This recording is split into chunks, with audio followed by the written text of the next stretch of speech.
Hey, what's up, everybody? Kevin here for Turn 1 Soul Ring. Please remember to check out our monthly giveaway of MTG products. You can find that giveaway at Turn 1 Soul Ring, the podcast, on Instagram.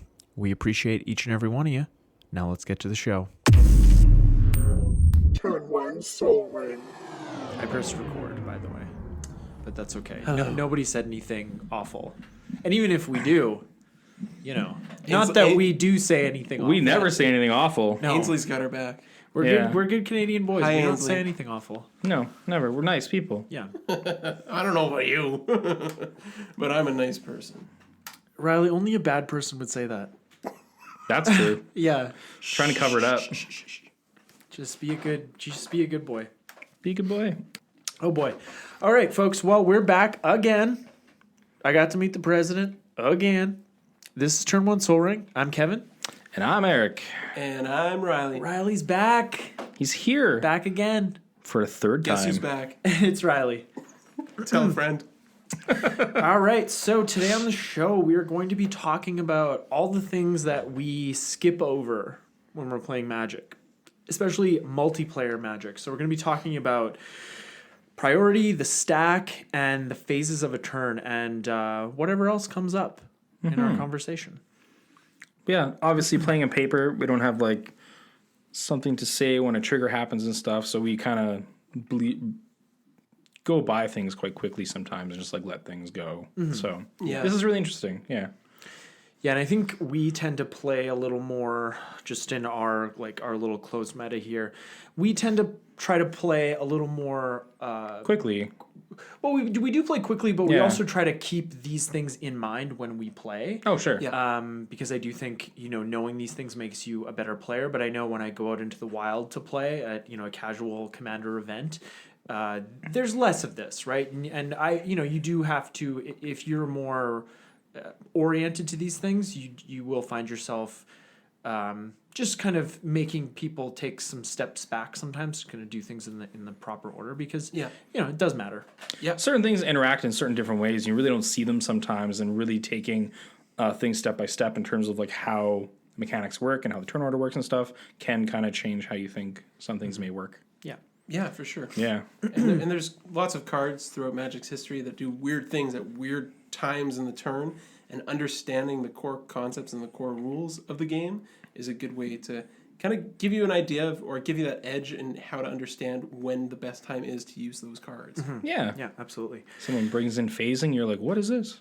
What are those? That's actually something I looked up when I was doing research for this episode, was phasing. I didn't cool. realize when the phasing card came back. Yeah.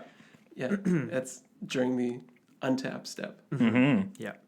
Magic is, of course, a turn-based game as opposed to like a real-time game. Like, what would be an example of a real-time game?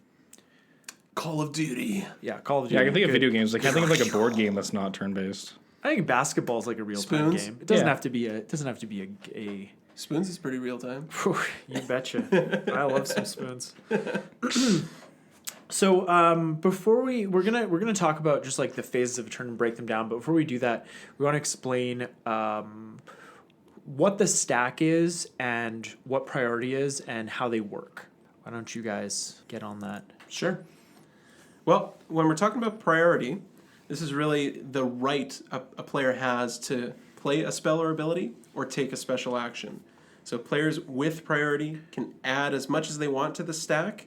And again, the stack is kind of this idea, this zone in the game where spells are kind of put onto and resolve from. And abilities. So when you're casting a spell, it's going to go on the stack. You'll have the ability to add more things to the stack. And when you're all done, priority is going to pass. So that's what we call passing priority. And that's really giving the other players an opportunity to respond to things that are going onto the stack. And if you if it's your turn and you're the active player, and you cast a spell or you activate an ability, you can pass priority at that point after the first cast or activation, or you can hold priority and put more of your spells and abilities on the stack before you pass. And there are different reasons why you would do either of those actions. Yep. Yeah. I mean, technically, like when we're considering priority, the active player has priority until it's given up. So, I mean, holding priority is one way just to clearly communicate to your opponent that, hey, I've still got more stuff to do, and that's probably a more respectful way to do it. Yeah. But technically, the opponent, and there's a ton of shortcuts that happen in Magic, and kind of one of the reasons why we're bringing up this topic. But technically, they can't do anything until you actually give them the permission to do it, right? Yeah. To actually pass priority, and for them to have an opportunity to respond. Yeah. I know a lot of times, even when you're just casting a single spell, you can like, I put this and it's like, does that resolve? That's another way of Passing priority. Yeah, another way to say it, for sure. Yeah, and priority always goes back to the active player, and the active player is whose turn it is. Yeah. And you're doing this on in any phase. Priority always goes back to the active player. Is that correct? Not any phase, but that's really just getting into the technical nitty-gritty of it. But when you're in a phase that has priority assigned to it, it's going to start with the active player. Okay. Which would be either of your main phases, for example? Yeah, Yes. or during the upkeep, players receive priority, so it's going to start with the active player. But we'll definitely get into that as we kind of work our way through. Yeah, break down a turn. Yeah. it's gonna get cool. So we've mentioned phases and steps already. So just to clarify, phases are a subsection of a turn, and steps are a subsection of a phase. Yes. So it's a way to break it down even further. It's kind of like when you go deeper in the Pool? shoot. In things, when you go deeper, Just pass by me. It's Next. fine. Yep. passing priority. Yeah. Passing priority. All right, I've got a response. So if things do happen to happen simultaneously, like if there are multiple triggers between multiple players, one quick way to think about how things will go onto the stack is with an acronym called APNAP, which is active player, non-active player. So things are always going to start with the active player adding things to the stack, then go to the non-active player adding things to the stack. And when we're talking about a multiplayer game, we're usually going in clockwise order, right? Yeah. Right. So the person to your right is going to be the last person to add something to the stack, and the person to your left is going to be the next person to add something to the stack after the active player being you, right? Yeah, and a great way to think about how abilities and spells resolve off the stack is the first in, last out. Yeah, last in, first out. Last in, first out. Yeah. Yeah. Like a bus. Yeah, when Like you're a trying to school evacuate bus. from a school bus. Yeah. Well, no, if Keep you're that in mind, kids. if you're evacuating, you're going out the back. That's first in, first out. Hey, don't think about it as a bus. Only if it's not an emergency, you can think of it as a bus. A school bus. Also, what I felt that helped, like talking about the stack and how things resolve, if you think of the stack as an actual stack, then you just resolve it. So if you're placing things on top of each other, Exactly. the thing that you see first is going to be what resolves, and you would go down the stack. Yeah, you Yeah. can kind of think of the I'm being very visual, and this is an audio podcast. But yeah, like He's waving his think, hands. think of your physical card going on the stack, and Yeah. somebody else is placing a physical card, like a counter spell, on top of it. Yeah. And that's going to happen first.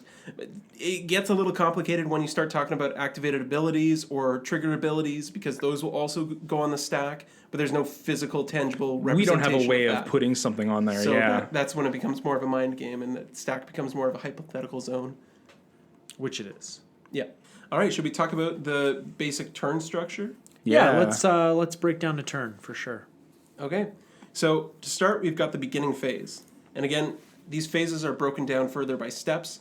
So within the beginning phase, we've got the untap step, we've got the upkeep step, and we've got the draw step. Then we move on to the pre-combat main phase. Of course, this is the main phase that happens before combat. Yeah. Then we move into the combat phase, and this is further broken down into the beginning of combat step, the declare attacker step, declare blocker step, combat damage step, and the end of combat step. Then we move on to our post-combat main phase, and then following that is our ending phase, which is broken down into the beginning of the ending phase, or the beginning of the end step, and the cleanup step. Yeah. So one thing to note with steps and phases is, for the most part, phases happen every turn. I think the only exception you'll come across is during the combat phase, where some steps will actually be skipped if there's no attackers. Yes. Yeah. But we can get into that a little bit more. Yeah, so a card like I think Fate Spinner is a good example where at the beginning of a turn, a player chooses their it's combat, draw, or upkeep, or no, main phase, and they skip all instances of those steps. Yeah. So all those things and anyone that you choose to skip, you just skip over it like it doesn't exist. Yeah. In that scenario. Yeah. Yeah. So of course, any kind of card altering the steps is going to do that for sure. Yeah. Or like one that keeps coming up, but Sundial of the Infinite. Yeah. You end your turn. So There's no end step. Like Yeah. You just skip right over everything. Yeah. So nothing has an opportunity to trigger. Nobody. I mean, short of that triggered ability or the activated ability going on the stack, nobody has anything to respond to in further steps or phases after that. Yeah, but once the Sundial of the Infinite trigger goes on the stack, or like a time stop or glorious end type effect goes on the stack, you can respond on top of that, Yeah. and those For sure. will resolve, and then you'll get once that the trigger turn. resolves, then that's going to be the end of the turn. right. But really, just in the overall interest of our time and our sanity, Yeah. players tend to skip a lot of these things. Usually what's understood, though, is if you have something to respond to, like during a step or a phase, and players receive priority at that step or phase, you can say, hang on, I got something to do. Because we're just doing a shortcut saying, okay, I'm going to go to my end step now. If you're in your pre-combat main phase and you say, I'm just going to end the turn, people still have that opportunity to jump in whatever step or phase they feel necessary, assuming it's still there. Right? Of course. Yeah. Or then also a common one is like people sometimes want to do something on the upkeep, like at the beginning of someone's turn before they draw a card. A lot of people just go to draw their card right away. That's just like skipping over things, right? So Yeah, and in that scenario, like if you have like a Seedborn Muse, right? Yeah. And you're getting an untap every time an opponent's getting an untap. So, it's your responsibility as the player controlling that Seedborn Muse and having that effect is to say, I'm going to have effects on your upkeep. So once you pass priority to me, don't draw your card yet. Yeah. And then we'll go through the whole thing and then you can continue your turn. totally. Yeah. I think the overall theme is that communication is really important, right? Communication is key in this multiplayer game. Yeah, if you're playing in the physical card game and not in MTGO, like communication is really important because you don't have the computer stopping you at those exact points in time to say, hang on a second. Yeah. You got to say, hang on a second yourself. Mm-hmm. One thing to note, as steps and phases end, of course, mana empties from your mana pool. Mm-hmm. So again, you'll have an opportunity if somebody's passing their phase or their step, and you have priority, you have the opportunity to use up that mana, but after that, it empties It's out, gone. and you move on to the next step or phase. Yeah, that's why cards like Omnath or not Karamitra, what's the god? Krufix? Krufix. Yeah, that lets you keep mana in mana pools, in your mana pool as steps and phases end. Yep. Very powerful. Well, shall we start from the beginning? Yeah, let's take it from the top. And, Let's go over a turn in Magic. Okay. So we're going to start with the beginning phase. And to start off is the untap step. So an interesting thing about the untap step, and one of the reasons why it's so unique, is that no priority is received in this step. So no player has the opportunity to respond to anything. You're just untapping your permanents that are tapped. Yeah, and an interesting interaction, one that Kevin mentioned earlier, is Seedborn Muse refers specifically to the untap step. Yeah. So that's not actually an ability that can be responded to. It just happens alongside the other player's untap step. Right, it's happening at the same time. Yeah. Yeah. So it doesn't use the stack. It just goes on. It happens. Cool. Interesting. Yeah. Phasing happens. So again, this doesn't use the stack either. So how phasing works is if a permanent is phased in or has phasing, if a permanent is phased out and it's going to be coming back in, it phases in. If something has phasing during this step, it phases out. And that happens instantaneously. It doesn't use the stack. It's just something that happens. Yeah. It's still the beginning of your turn, so you control that permanent at the beginning of your turn. So if you're looking at things like Summoning Sickness, that doesn't apply to things with phasing. So something like Teferi's Isle, which is a legendary land that enters the battlefield tapped, and it taps for 2 blue, and it has phasing. When it comes back in, does it untap with everything else when it phases back in? Yeah, it Yes. phase in Yeah. untapped. Yeah. Okay. good to know. Because permanents phasing in technically exist at the beginning of the turn. So yeah, they're untapping with everything else. The phasing all happens simultaneously. The untap happens, and the active player untaps all permanents, unless there's an option not to do so. So if you have like a Vidalcan Shackles or something like that that says, you can choose not to untap this permanent, then you have that choice. Yeah, and effects that don't let you untap, whether it's a static orb or a winter orb, or just like a mana vault or a grim monolith kind of thing. Mm-hmm.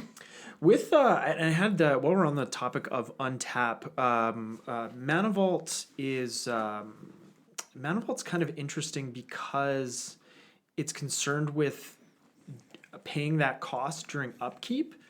So mana vault is I'll just read it here. It's a pretty $39.99. Wow. When did it get that expensive? Okay, Mana Vault is 1 colorless mana for an artifact. It doesn't untap during your untap step. At the beginning of your upkeep, you may pay 4 if you do untap Mana Vault. At the beginning of your draw step, if Mana Vault is tapped, it deals 1 damage to you, and it taps for 3 mana. So your untap, let's say your untap step happens, and let's say you have a Manifold Key or a Voltaic Key.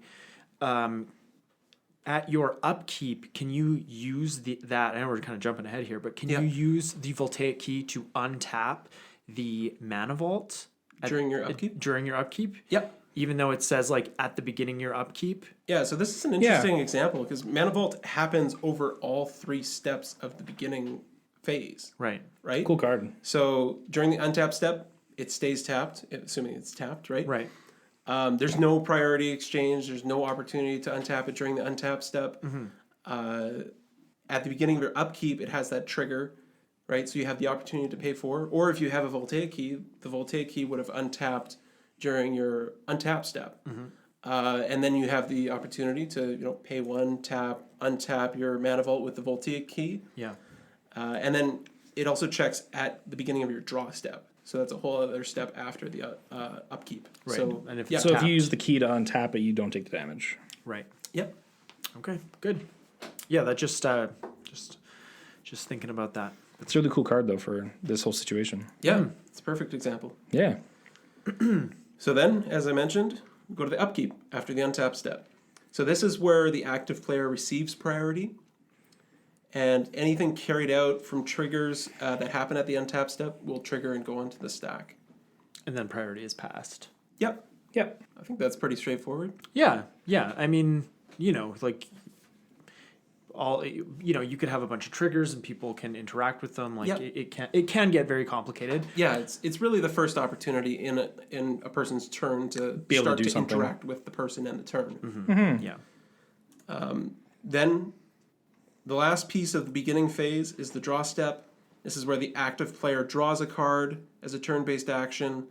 The draw step triggers go on the stack, so anything that says or refers to the draw step happens. Right. And then after that has resolved, the active player receives priority. So there are opportunities even within the draw step, like if somebody has a Vendilion click or something with flash or an instant speed ability, they can respond on your draw step. Like if somebody vamp tutored something to the top of their library, you could respond at that time before they drew it. Technically they draw as a turn-based action before priority is ever given to the active player. So if you wanted to do something, like for example, if they had Vampiric Tutored on their upkeep before they drew, you could respond at that time once they pass priority to say, okay, now I'm going to mill the top card of your library or whatever you want to do at that point in time. But once you go to the draw step, the very first thing that happens is the active player draws a card. Okay. So yeah, if you want to mill them, you'd want to do it on their upkeep. But if you have some sort of hand attack like Vendilion Click, then you'd want to just say, I have an effect on your draw step, like after you get the priority. Because if you do something on their draw step, they're drawing that card first no matter what. Yeah. Right. One thing that came up in Throne of Eldraine Limited is the card Folio Fancies. So one of the best ways to use Folio Fancies was to, during your upkeep, you would put cards it's a complicated interaction, but either way, basically the best time to use its ability, the mill ability for the amount of cards equal to their hand size, was during their draw step. So basically, once you have a priority and after they've drawn the card for the turn, before their main phase when they can actually start to use their cards, that's the biggest hand size that they have for that turn. Right, so that's time to do it. Yeah. Okay, so we're moving on to the pre-combat main phase. Also, I think referred to sometimes as like the first main phase as well. Yep. Yes. Yeah. Main phase 1. Main phase 1. But I think Magic cards actually say pre-combat main phase. Yeah. Just in terms of stats like that. So abilities that trigger will be put onto the stack. So if there is anything that is going to be triggering. And then, of course, our active player is getting the priority. Yep. And at that point, we're able to cast our cards. We can cast a sorcery. We could cast enchantment. We could do an artifact. Yeah, and anything at sorcery speed. Sorcery speed, yeah. You can play lands as a special action. Mm-hmm. Yep.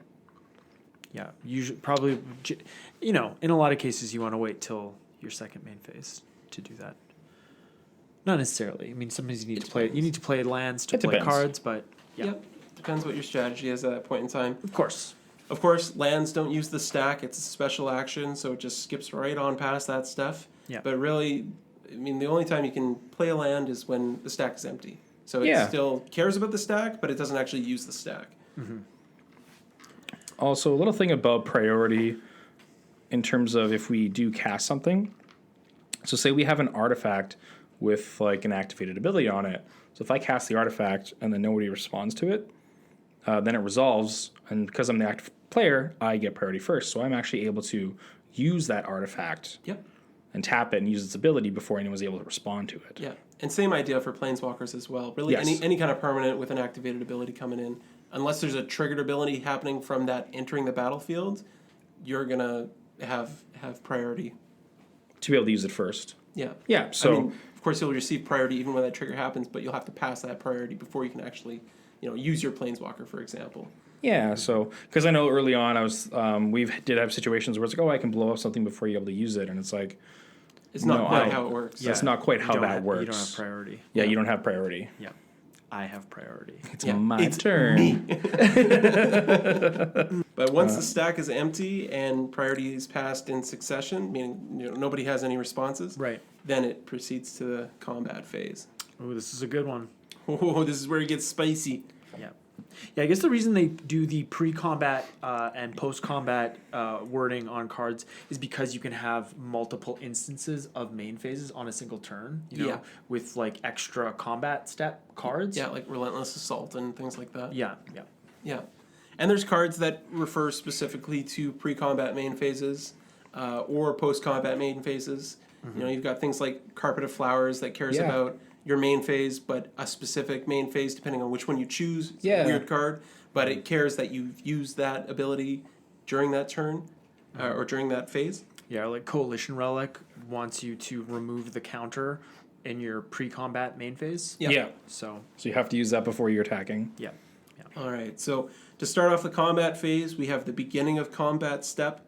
This is really where the active player determines the defending player. However, in multiplayer, an interesting thing is, like multiplayer commander games, every opponent becomes the defending player. Right. Even if they're not being attacked, they're considered the defending player. Mm-hmm. So an interesting rules interaction. The active player receives priority at the beginning of combat, and of course, things have to pass at that point.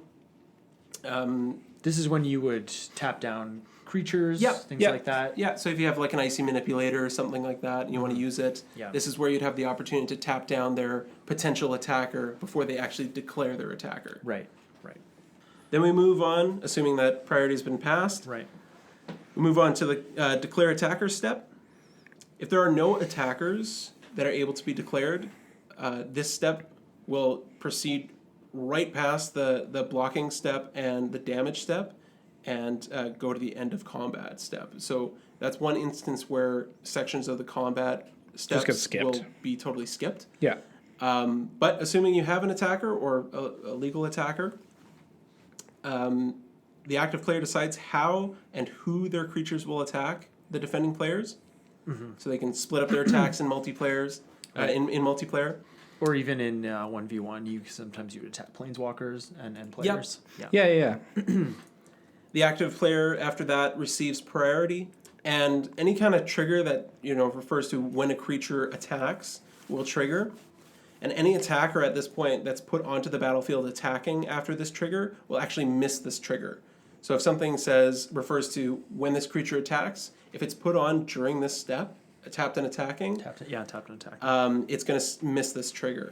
So that's something that's not totally intuitive, and a lot of new players will miss or not quite understand. And So even in yeah, absolutely. I yeah. had that explained to me. When I Yeah. was playing like a Brimaz deck. Okay. Yeah. There was also it's even in standard right now is a really good example of the dragon Drakuseth. Yeah. So because when he attacks, you're able to deal out 4 damage and then 3 and 3 damage. Yeah. But then if you have a card like the Raise boar, Boar, yeah. raise boar, and you bring him, so when the raise boar attacks, it brings out another creature attacking. Yeah. So because the attack step has happened, you've declared the raise boar as the attacker, and then if you bring in the Drakuseth, because Drakuseth wasn't on there attacking while you're attacking, like we were saying, you don't get the trigger of 4, 3, and 3 damage because he wasn't there when that attack step happened. Yeah. Yeah, and you'd also get well, yeah, I was just gonna say like any attack triggers you would get, and those would resolve before you'd move to the declared blocker step, right? Like if you had like an Atali or Yep. like a Narset, that would all happen Before blockers are declared. Yeah. Yeah, and so in that situation, like with an Atali or a Narset, where you get to cast spells off of the top of your library or your opponent's libraries, at that point during the attacker step, you would be able to cast any instant speed spells that you were able to cast. So effectively getting rid of potential blockers. Right? Yep. Yeah. Yeah, so if a creature happens to be brought in, tapped, and attacking during this step, the active player can choose which player the attacking creature is attacking when it's put onto the battlefield. So you don't necessarily have to be attacking the player that you've been attacking already, right? You can split up that attack at that point as well. And if a creature is required to attack, this is kind of an interesting thing. If they're able to attack, if the creature is required to attack, if able, and the attacking player has to pay a cost to attack the defending player, the attacking player does not have to pay that cost. Cool. So if you have something saying, hey, that creature has to attack me, but you have a ghostly prison as well, Yeah. I can say, well, you've got the ghostly prison, I don't want to pay too, so I don't actually have to attack you. Okay. Which is kind of an interesting interaction. Interesting. Did not know that. And, fun fact, creatures in a band have to attack a single player. Good. It's for all you banding folks Banding out there. fans? Yeah, all you banding fans. No longer an evergreen ability. No longer. Too bad. We shouldn't even get into banding. All right. So after the declare attacker step is finished, we move into the declare blocker step. So the defending player, as a turn-based action, determines which creatures are going to block, and they have to be legal, of course. Right. So if you can't block for whatever reason, like if the Creature has menace. Yeah, menace or intimidate or fear, whatever it is, the blocks have to be legal. Yep. Attacking creatures blocked are considered blocked for the rest of the step. So that's pretty interesting. Basically, that means that once something's declared blocked, you have the opportunity after that to sacrifice it to an ability, to use it for something else. Sacrifice it to Viscera Seer, to Scry 1. But that creature is still considered blocked for the rest of the turn. So at that point, once the creature's been blocked, while you're still in the declare blocker step, could you give the attacking creature trample, and the trample damage would trample over? Yeah. So if for example, you attacked with a vanilla 4/4, and I blocked with a 1/1, and then I chose once you receive priority as the attacking player and you pass priority, I choose to sacrifice my 1/1 to an ability. Then you have the opportunity, when priority comes back to you, to say, okay, I'm going to use this spell to give it trample. Then it would work as if, the remaining damage that's not dealt to that creature because it's no longer there is dealt to the player instead. So yeah, that would definitely work. There'd be an opportunity there. Seems like I'm getting a real 2-for-1 there, but what are you going to do, right? Sometimes you just have to do it for science. So for each blocked creature, the active player declares damage assignment order. So this isn't damage assignment per se, but it's the order in which you're going to deal damage to the creatures that are blocking. Yeah, so damage hasn't happened yet. This is the way it's gonna happen. Yeah, so you've got the active player is attacking with a 5/5. The defending player decides to block with 2/2s and a 1/1. Now the active player has the opportunity to figure out, okay, how am I going to order this attack? Am I going to put the 2/2s in front and then the 1/1 behind it? Or am I going to put the 1/1 first? And whatever you decide. Right. However you decide to order it, that's going to be locked in at this point. But one thing to note is the first in line must represent lethal damage prior to the damage being done to the next. So Okay. Yeah. if you have a 2/4 and a 3/3 that you're blocking with, you would have to, put the 2/4 in front, or the 3/3 in front, but it has to be put in a way that lethal damage has to be done to either of those creatures before the rest of the damage can be dealt to the next. So you can't be like, I put the 3/3 first and the 2/4. I'm going to deal 1 damage to the 3/3 and 4 damage to the 2/4. Exactly. You can't do it that way. Yeah. Yeah. So for each attacking creature, the non-active player declares the damage assignment order if this is applicable. This is really in cases where a blocking creature is able to block more than one creature. So there's some spiders in Magic, and there's like a 100-handed giant or whatever it is. Yeah. That allow you to block multiple creatures, and that's when you'd kind of divvy up that assignment order. And then active player receives priority. So after all those turn-based actions happen, after all that's done, the active player receives priority. That's when you get to respond to things, sacrifice your creatures, do whatever.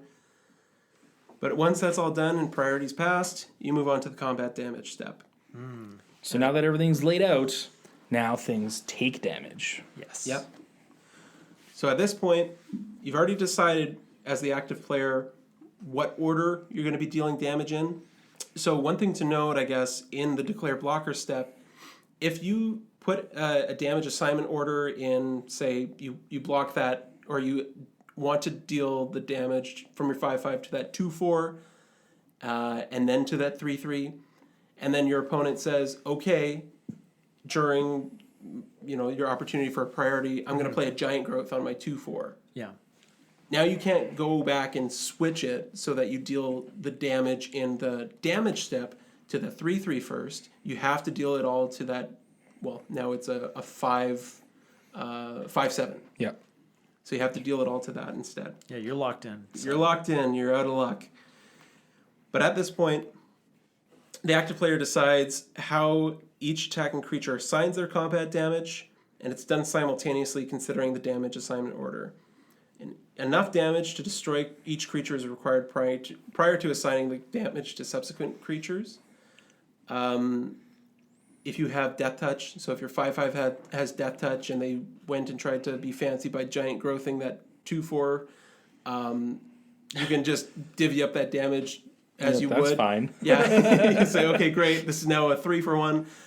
Because the first point of damage is lethal. So Yeah, Death Touch will check to see, okay, I only have to deal 1 because it's any amount of damage is going to be lethal. So I only have to deal 1 to the 5/7 and 1 to the 3/3. Yep. And if you gave it trample, you can deal the rest to the player, right? Right, of course.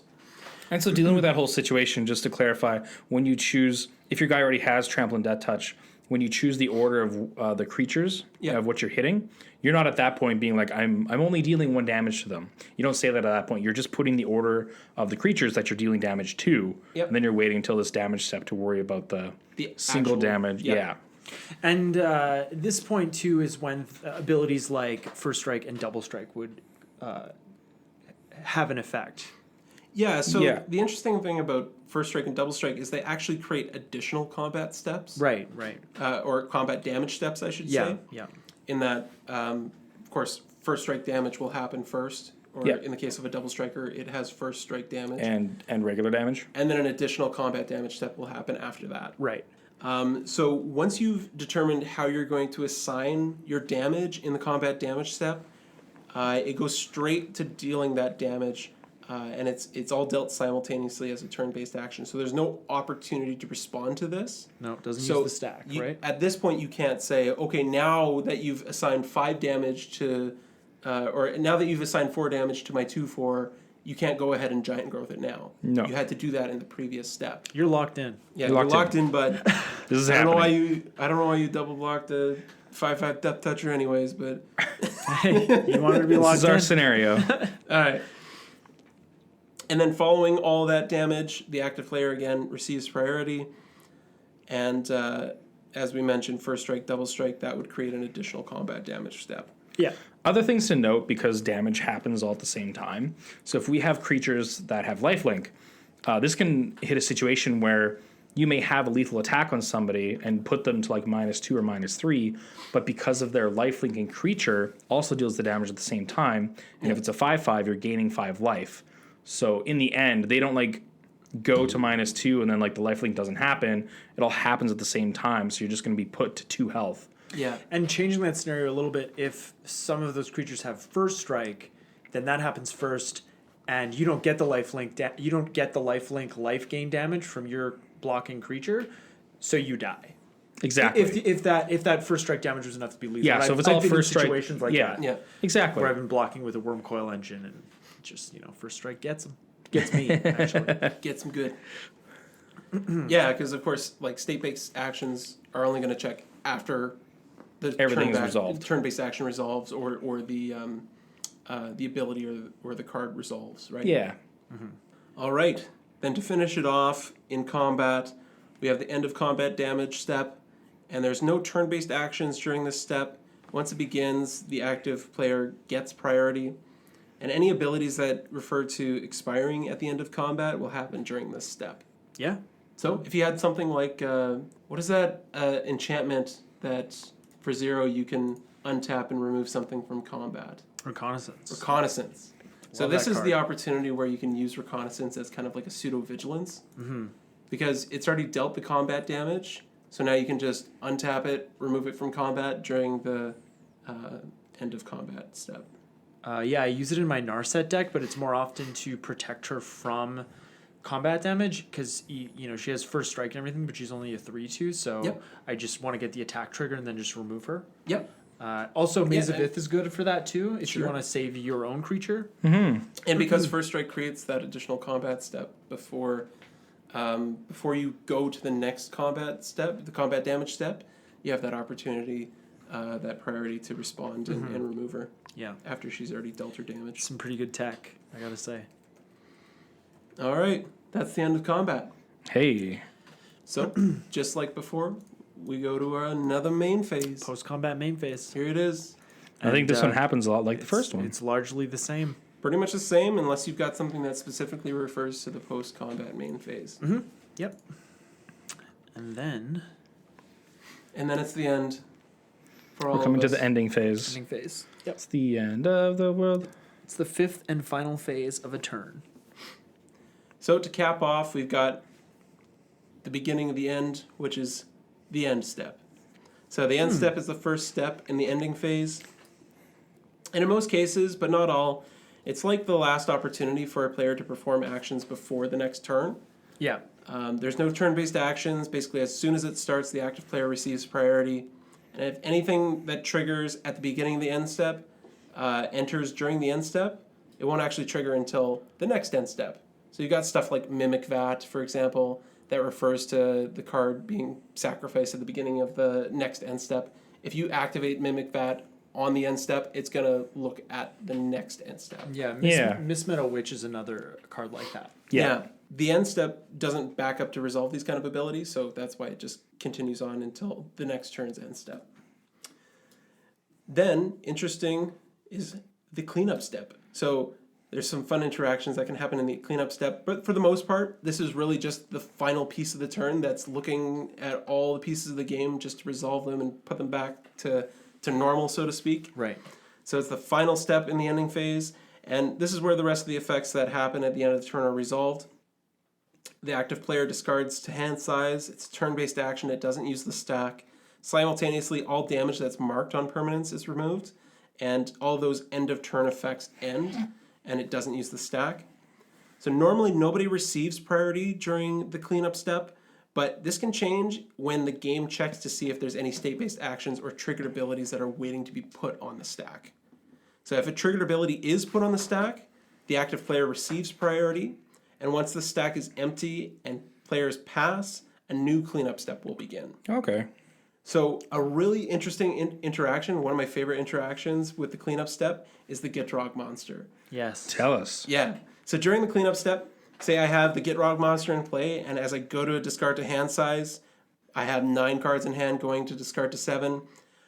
I choose to discard two cards, 2 of them being lands. So the game's going to check the Gitrog monster's triggered ability, which is whenever a land enters the battlefield or enters the graveyard from anywhere, I get to draw a card. So it's going to see that. It's going to decide to put that on the stack. I'm going to draw my 2 cards back up to 9, and then the cleanup step's going to happen again. So then I'll have the opportunity to discard 2 cards. If they happen to be lands, I can just keep cycling through the cleanup step until I have tuned my hand to whatever I want it to look like, basically.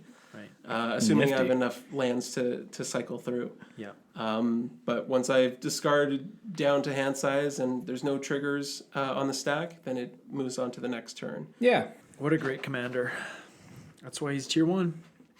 Tier 1, baby. Tier 1. Well, do you guys have anything else to add to steps and yeah. phases?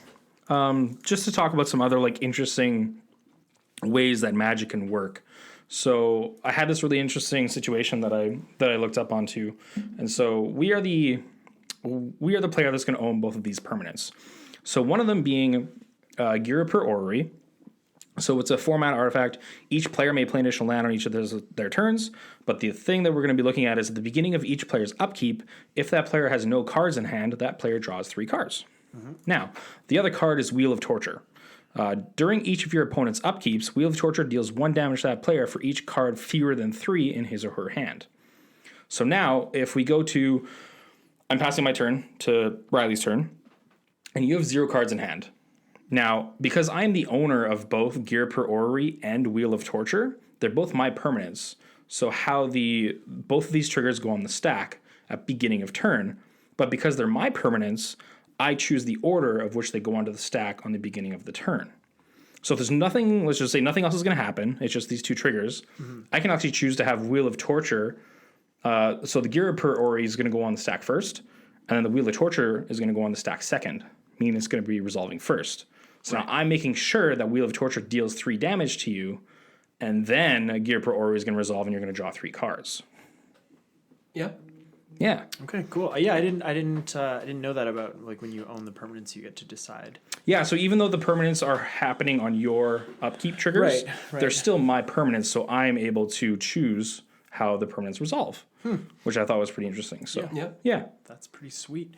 No, I didn't. I think we pretty much covered it in terms of the phases of a turn. Of course, when you're actually playing, it can get far more complicated. Like we're talking about it in very straightforward terms. Yeah.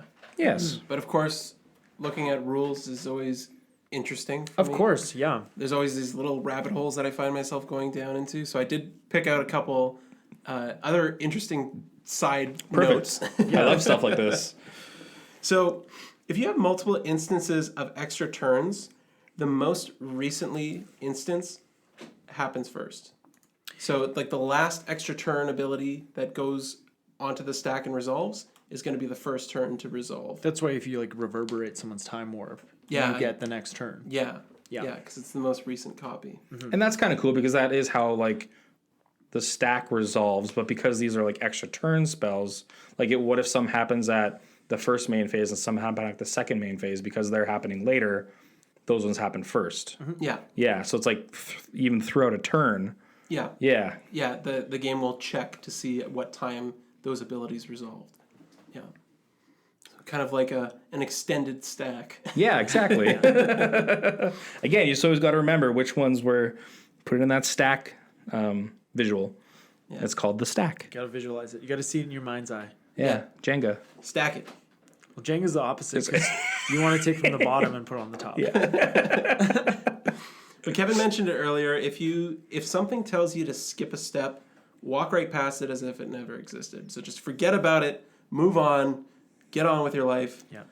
it never existed anyways. Yeah, kind of like, so like with Necropotent says you skip your draw step, you just don't, nothing happens on that step ever. Yeah. Yeah. So nobody can Vendilion click you during your draw step. Yep. Because you skipped it. Cool. Delayed triggers from players no longer in the game, they don't happen. So if somebody has, I think the example that they talk about is Astral Slide. If somebody cycles a card using and uses Astral Slide's triggered ability, and they exile one of your creatures, it mentions that at the end of the next end step, it comes back into play.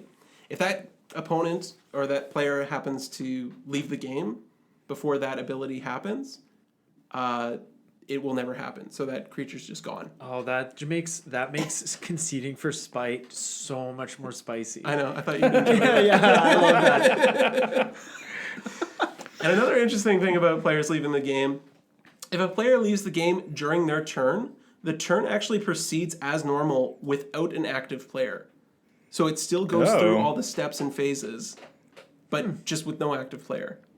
Cool. So priority will still get passed between All the three remaining players. players. Yeah. Interesting.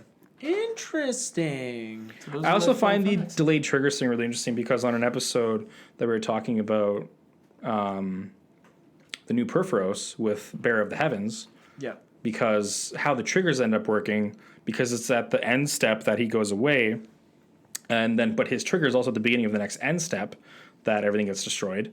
That one player gets an extra turn until it's their end step, and if they're able to kill you, then because that player's gone, the Bear of Heavens trigger would actually never resolve because it's at the beginning of the next end step, and you're dead now, so That's everything's true. just gone.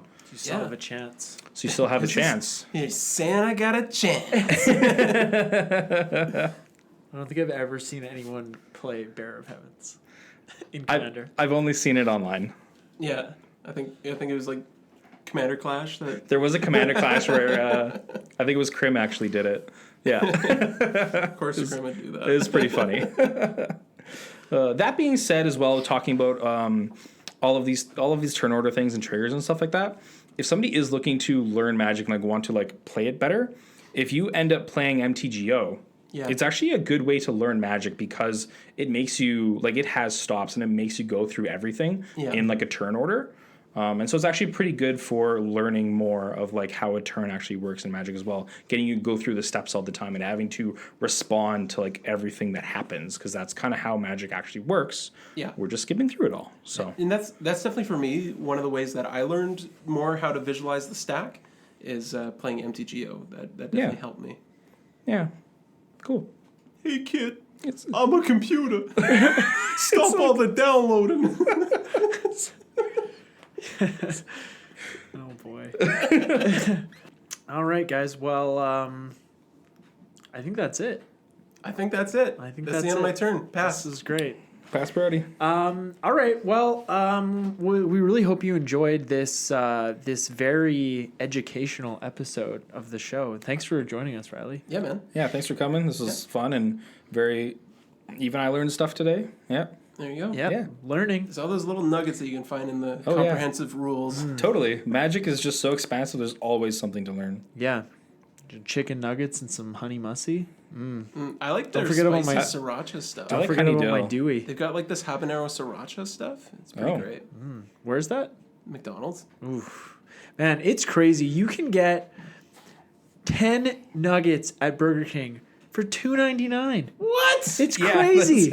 It's crazy. I have legit bought $30 worth of not $30. It was 30 30 nuggets for Yeah. $6. It was Nine. $9. That's pretty And good that's deal. Canadian, so Are they good? you American listeners, I mean, they're not like they're good. Are they like on par with McDonald's? I mean, McDonald's nuggets aren't great by any means, but like no, I would say they're on par with McDonald's. they're great. Yeah, it's not like it's not like a chicken cordon bleu, but it's good. Like they're great. it has no stuffed nugget. For $3, they're amazing, Yeah. and you get sauce. You get some dipping sauce to go what, with kind it. what kind of spicy sauce do they have? I don't know. I always just get the barbecue sauce. I should be a little more adventurous. Yeah, because I like going for their spicy sauces. I do like it spicy. I'm not. You guys know I'm a fan of spicy sauce. But anyways, enough about that. We are wrapping up the show here. We can't just sit here and talk about McNuggets all day.